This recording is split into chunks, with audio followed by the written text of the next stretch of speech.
চিল্লা মালদে। High high, এটা কি বললো আল্লু অর্জুন? মাঝরাতে প্রেস মিটিং ডাকে হঠাৎ করে এটা কি বললো সাকিব খানের বরবাদ নিয়ে আল্লু অর্জুন? পুষ্পা খ্যাত মুভির নায়ক আল্লু অর্জুন বরবাদ সিনেমার টিজার নিয়ে কি বললো তা নিয়ে থাকছে আজকের এই ভিডিওতে, তাই ভিডিওটি স্কিপ না করে সম্পূর্ণ ভিডিওটি দেখার অনুরোধ রইল। প্রেস মিটিং ডেকে আল্লু অর্জুন বিভিন্নভাবে সাকিবের এবং বরবাদের প্রশংসা করতে থাকে যে বাংলাদেশের মতো একটি ছোট দেশে এরকম বাজেটে সিনেমা বানানো সম্ভব। আর বন্ধুরা, সত্যি বলতে গেলে বরবাদ সিনেমার টিজারটি সত্যি প্রশংসার যোগ্য। এই সিনেমাতে সাকিব খান ধরা দিয়েছে ভিন্ন ভিন্ন রূপে, যা দেখতে খুবই অসাধারণ লাগতেছিল।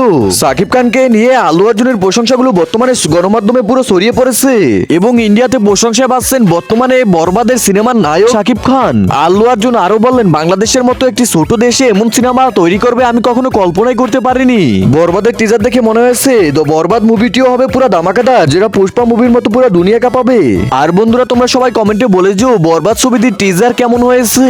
বন্ধুরা, এরকম নিত্য নতুন যে কোনো ধরনের আপডেট পেতে আমাদের চ্যানেলটি সাবস্ক্রাইব করে দাও।